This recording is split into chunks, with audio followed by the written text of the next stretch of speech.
You won't believe how a simple embrace in the living room turned into a moment that quietly redefined how I viewed everything. It wasn't dramatic or inappropriate. It was something deeply human, something unfiltered and real.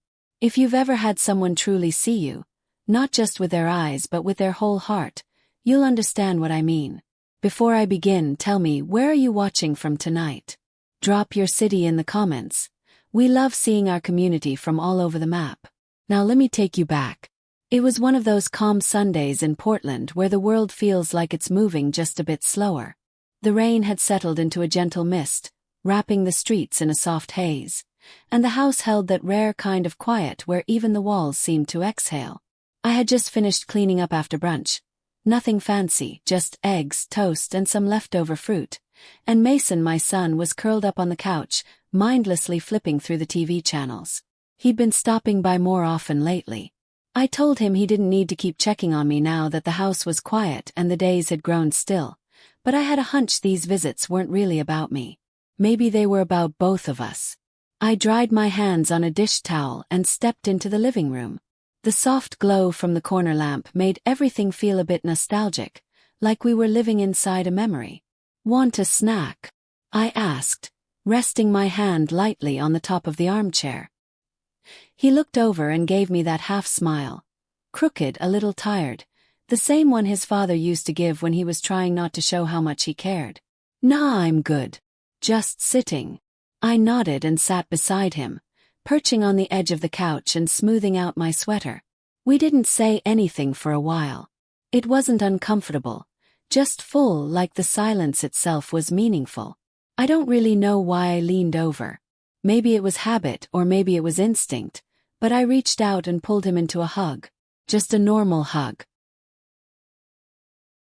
Nothing complicated.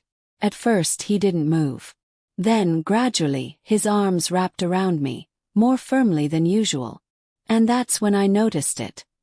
His breathing had shifted. It was shallow, like he was holding something back. I eased away slightly, expecting him to crack a joke or maybe comment on how I always smelled like lemon and rosemary from the dish soap. But instead he just looked at me. Really looked. And what I saw in his eyes wasn't fear. It was something quieter. Something that reached all the way back to when he was a boy and used to crawl into my bed after a nightmare. But it wasn't fear this time, it was longing. You all right? I asked, scanning his face. He didn't answer at first. His jaw tensed like he was holding in something too big for words. Then he gave a small nod, still keeping his gaze locked with mine. And that's when everything shifted. Not in a strange or wrong way. Just in a deeply honest way. There were no roles in that moment. No mother trying to comfort, no son trying to be strong. Just two people. One quietly asking to be seen. The other answering in silence. I didn't pull away. I didn't speak. I just stayed there in the moment, letting it stretch around us like warm fabric. I miss feeling close to someone, he said. His voice barely a whisper. My chest tightened. Not from sadness but from recognition. That ache, I'd carried it too. Since his father passed. Since the sound of laughter in the house faded into old echoes. Since I started feeling like a stranger in my own skin. I reached up and brushed a strand of hair from his forehead. Something I hadn't done in years. You're not alone, Mason. He swallowed hard and nodded again. Still watching me. Still holding that look that asked, "Can you see me?" Not just as your son, but as a man trying to piece himself together. And I did. I saw him. The couch made a soft creak as we settled closer, not saying anything, just sharing the same space in a way we hadn't in so long. His head found its way to my shoulder, and I held him gently, like I used to when he was small. But this time we were equals in our quiet need for comfort. Outside, the rain had picked up again, tapping softly against the windowpane. The scent of coffee still lingered faintly in the air, and the glow of an old movie flickered across the room, though neither of us was watching. And for the first time in a long time I felt something ease inside me. A knot that had been quietly tightening for years loosened, because this moment wasn't just about loss or growing older. It was about connection. It was about being seen. And maybe, just maybe, understood. I stayed still, not wanting to disturb whatever was stirring beneath Mason's surface. Being a mother, or just someone who's loved deeply, teaches you that silence can say more than words ever could. Sometimes just being there is enough. After a long pause, he adjusted slightly, sitting up straighter but still close, not pulling away. His hand rested near mine on the couch cushion, not touching, but close enough that I could feel the warmth radiating from it. "I hope that didn't come off weird," he muttered, his voice quiet and unsure. "It didn't," I said softly, turning my head just enough to meet his eyes. "It was honest." He looked at me, something vulnerable in his expression, hopeful but guarded, like he was testing the waters of trust. He'd always been that way, observant, hesitant, afraid to offload what weighed on him. "I don't really open up like this. Not to anyone," he said. "Not even to Emma. Not when we were married." That last part landed heavily between us, like a truth that had been waiting for a quiet moment to be spoken. I reached out and placed my hand over his. It wasn't dramatic, just a small gesture, but somehow it felt like a bridge being built, not out of obligation but out of something deeper. "You don't have to explain," I said. But he shook his head gently. "I want to. I need to." His voice faltered, and I saw it then. The glassiness in his eyes, the quick blink like he was trying to keep it all in. He looked down at our joined hands. After the divorce, I thought I'd feel free, like I'd finally have room to breathe. But all I felt was empty. I'd sit in my car after work and just stare at the driveway. Couldn't bring myself to go inside. Silence is different when you didn't choose it. I squeezed his hand lightly. "I know." He looked up, his gaze landing on me like he was seeing something new. "You do, don't you?" "I do," I said. "After your dad passed, I told myself I was at peace with the quiet. But it wasn't peace. It was just absence, echoing through every room. The stillness that followed wasn't empty. It was full, weighted with all the things we'd both left unsaid over the years, floating there now between us, finally visible. "I remember," he said, voice barely above the steady rain outside, "watching Dad hold you sometimes, like in the kitchen or on the back porch. You look safe with him. Like you belonged there." He hesitated, then added, "I used to hope I'd have that one day. Someone who felt like home." That hit somewhere deep inside me. Not because it was sad, but because it was so raw, so beautifully said. "You will," I whispered. "But in the meantime, you're still someone who knows how to hold and be held. And there are still people who see you." He turned toward me then, more fully, his posture open, his expression soft and searching. "Do you," he asked, "do you still feel that? That someone really sees you?"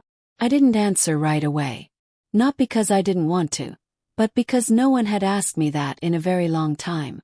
I took a breath, not the rehearsed kind, but the real kind, the kind you take when you're about to say something that matters. "Sometimes," I admitted. "But most days, no. I feel like I've faded into the background. Like I became part of the scenery in a world that doesn't ask how women like me feel anymore. We're expected to be fine because we keep showing up."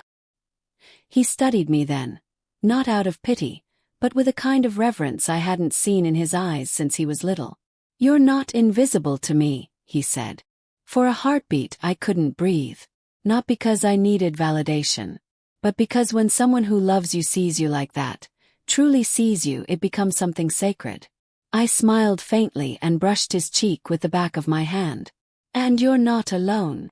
The lamp in the corner glowed quietly, the same golden hue warming our skin, and we just sat there, our hands still together, our hearts no longer armored. Then slowly Mason leaned in, not to kiss, not to cross a line, but simply to rest his forehead against mine. Soft, wordless moment, a gesture of connection. Kind of thank you, a kind of I'm still here. I closed my eyes and let it hold me. "My son. My boy." but also a man now. A man who had suffered, who had grown, who was still willing to feel deeply. We stayed like that for a while, breathing quietly, letting the moment breathe too. Eventually, I eased back and looked at him again. "Want some tea?" He smiled. "A real one this time. Something warm and easy." "Yeah, that sounds just right." I rose and walked toward the kitchen, my feet bare on the hardwood. But I didn't feel tired. Or lonely. Felt present. Felt seen. Something had shifted. Not a line crossed, but a wall lowered. The kettle began to whistle softly, steam rising in slow, elegant curls. I turned off the burner and poured the water over 2 chamomile tea bags, the scent instantly calming. I set the mugs on a tray and carried them back to the living room. Mason was still where I left him, elbows resting on his knees, hands together like he was gathering courage. And I was ready to sit beside him again. He looked up the moment I stepped into the room, and something in his face softened when our eyes met. "Still want honey in yours?" I asked with a quiet smile. "Always," he replied, his voice carrying a calm familiarity. I passed him the mug, then took my place beside him once more. The warmth from the tea seeped into my palms, but it was the closeness, the quiet companionship, that really thawed something deeper inside. We sat in silence for a few minutes, sipping, listening to the soft rain against the rooftop. It had slowed to a gentle rhythm, like the house itself had found a pulse. It was peaceful, suspended. Then Mason broke the silence. "Do you ever think about how different life could have been?" he asked. I turned to him, curious. "Different how?" He shrugged, thoughtful. "If Dad had been around longer. If Emma and I had figured things out. If you and I had more nights like this." I let his words hang in the air for a beat. "I used to wonder," I said honestly. "But at some point I stopped. Life isn't just what happens. It's what we do with the pieces we're left holding." He took another sip and stared at the steam curling from his cup.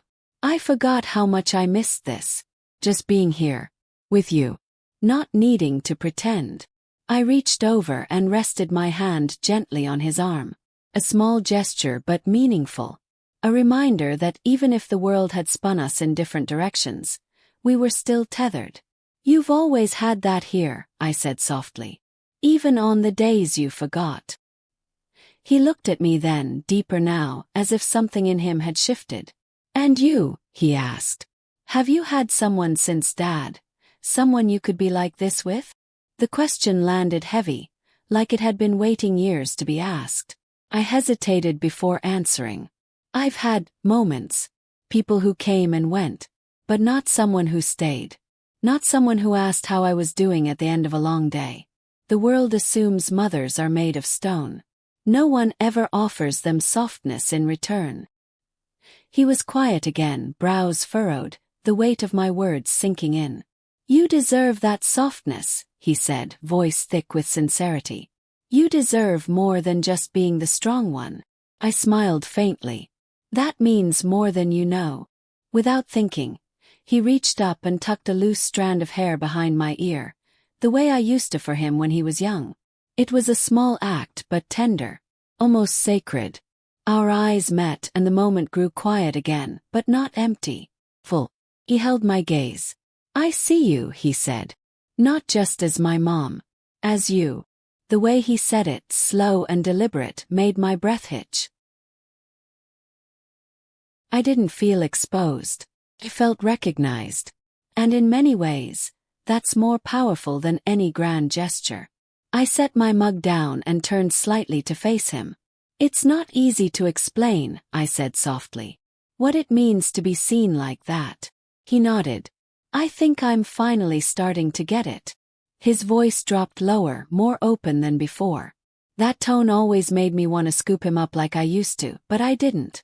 He wasn't a little boy anymore. He was a man who had been through his own quiet storms. Then came the truth, low and halting. "Sometimes I think I've forgotten how to be close to anyone. And that scares me." I lifted my hand and touched his cheek, gently, as if reassuring a part of him that was still unsure. He didn't move away. He leaned in slightly, his eyes closing for just a breath. "You didn't forget," I whispered. "You just needed reminding. And I'm right here. You're not going through this alone." His hand came up to cradle mine against his face, his thumb tracing slow circles across the back of my hand. There was no rush, no performance, just presence. The room held its breath around us. In that moment, we weren't fitting into roles. We weren't parent and child. We were just two human beings who had spent decades being strong for everyone else, and had finally found a place to let the armor fall. "You always made me feel safe," he said, eyes opening again. "But tonight, feel something else. I feel understood." His words hit something deep. I leaned forward, pressing my forehead gently against his, just like he had done earlier. We stayed like that, hands still joined, hearts exposed. There was no need for language. What we shared in that stillness spoke for itself. It was connection, not defined by titles or expectations, but by truth. The kind of truth that moves between people when everything else has quieted. When we finally leaned back, the soft ticking of the wall clock reminded us the night was still passing, even if time itself had seemed to pause for us. Mason gave me a tired smile, one full of gratitude. "I should probably head out," he said. "Or," I offered gently, "you could stay the night. Guest rooms all set." He looked at me with surprise, then nodded slowly. "Yeah, I think I'd like that." I gathered the empty mugs as he stood and stretched, and something peaceful settled inside my chest. Not just comfort, not just familiarity. Oh, because sometimes all it takes is one honest evening, one conversation, one shared silence, to begin healing old spaces inside of us. The house stayed still around us. Not the stillness of emptiness, but the kind that feels like a blanket around your shoulders. That quiet stillness after a deep conversation. The kind that leaves your heart cracked wide open, but somehow it doesn't ache. Not anymore. I walked down the hallway, Mason just behind me. The soft shuffle of his socks on the hardwood echoed memories I hadn't visited in years. When he was a boy, he used to follow me like that late at night after bad dreams, trying to be quiet, to be brave. But I always heard him. The guest room hadn't seen much use. A few visits from my sister, an old friend here and there. I opened the door and flipped on the lamp. Amber light spilled across the small space, warm and calm. I stood in the doorway, hesitating. "There's a blanket in the closet if it gets chilly," I said, stepping aside. He nodded, his eyes roaming the room like it held secrets he hadn't noticed before. "Thanks, Mom." He looked worn, not just tired in his bones, but in that way people do when they've been carrying too much for too long, and finally set it down. I lingered a moment, unsure whether to stay or go. My feet wanted to walk away. My heart didn't.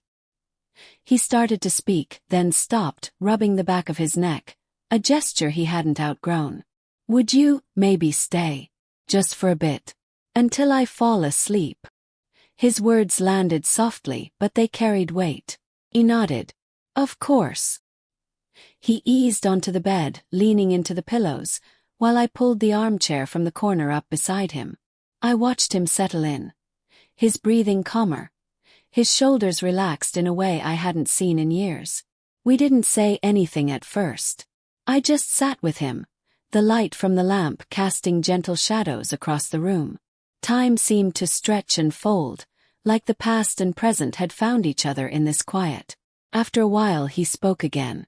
"I used to worry you'd give up on me." I looked at him, surprised. "What?" His gaze was on the ceiling now, his voice low. "When I was a teenager I was angry all the time. I remember once, I yelled at you, slammed the door. You just stood there in the hallway. You didn't yell back. You didn't say anything." "I remember," I said quietly. "I thought I'd pushed you too far. That one day you'd stop trying. And even after all this time, I think I carried that fear with me. Into my marriage. Into everything." I reached out and placed my hand near his arm, just resting it on the edge of the blanket. I never stopped trying, I said gently. He turned to me then, and for a moment I saw every version of him layered in that look. The boy, the teen, the man. I know that now, he said. But I didn't back then. And it shaped things. Made me scared to believe people could stay. I leaned in slightly, watching his face soften. But tonight, he added, a faint smile appearing, I'm starting to believe. Maybe some people do. We sat in silence again. A silence that felt sacred. Then he reached over and laid his hand over mine. I don't know what this evening was, he said. But it mattered. More than I can explain. I nodded, holding his gaze. It mattered to me too. Didn't change the roles we played. Deepened them. It reminded me that love doesn't always arrive the way we expect it. Sometimes it just sits quietly beside us. I feel safe with you, he said. Like I can breathe again. You can, I whispered.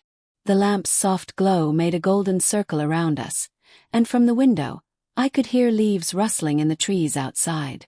The moment didn't need anything more. Not words, not action, just presence. And maybe this, I realized, this moment of shared stillness and understanding. Maybe this was what I'd been wishing for all along. Not adventure. Not romance. Just closeness. Eventually I stood.